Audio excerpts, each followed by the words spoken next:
MacKim was so intent on the landing that he hardly heard the constant hammer of the Royal Navy guns, responding to the defensive fire from the French. "Out, lads!" Dingwall croaked. "Come on, sir! We have to go now!" Once again he helped the young ensign. As the Highlanders scrambled ashore, the midshipman doffed his hat. "Best of luck, Sonies! Sorry we couldn't land you any closer, but Louisburg is that way!" Waving a cheery farewell, he had his men row back out to sea. Watching the boats disappear, MacKim felt a sudden sense of abandonment.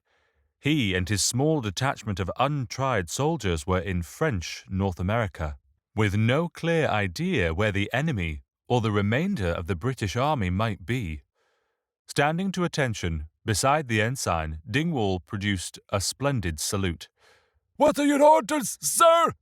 My orders." MacDonald could not have been more than 17, a young boy out of his depth. "Yes, sir.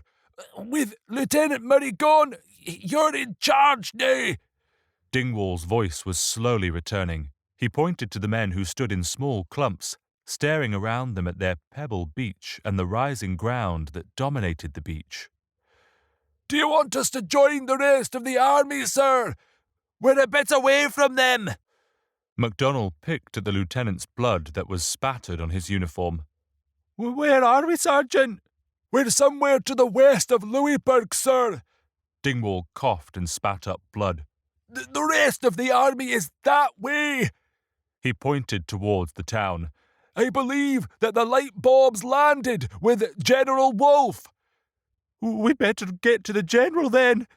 MacDonald was shaking so hard he could hardly speak.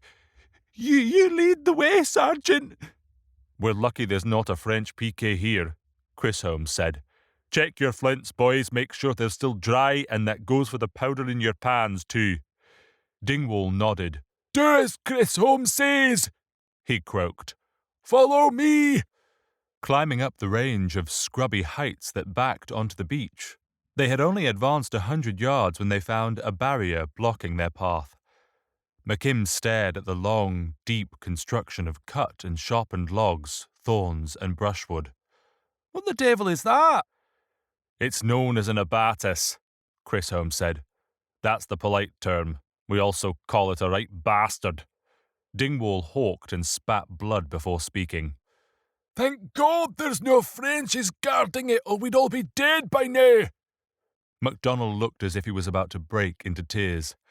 "We'll have to go back." "No, sir," Dingwall said. "There's nowhere for us to go. We have to press on." Chris Holmes' voice was too low for the ensign to hear. "That's a savage barrier to our progress, MacKim." He raised his voice slightly. "Our axemen will have to cut through if the ensign gives the order." Dingwall threw another salute.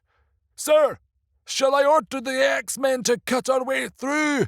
MacDonald nodded, as if he had just witnessed salvation. "Oh, yes, please, Sergeant, do that." The axemen rushed forward. Among the brawniest of the company, they swung their axes with enthusiasm, hacking a slow path through the tangle. "Ugly, you and MacKim stand PK at the top of the rise. Watch for Frenchies." Aware of the increased hammer of his heart as he scrambled up the ridge, MacKim glanced at Chisholm and felt reassurance at the sight of that twisted, ruined face. "Keep 6 feet apart," Chisholm said. "If we're closer, one ball can hit both of us. Yet we need to be able to support each other, and for God's sake, don't stand on the skyline." From up here, the abatis stretched away into the distance. A barrier between them and the rest of the British force, but also a protection from French scouts.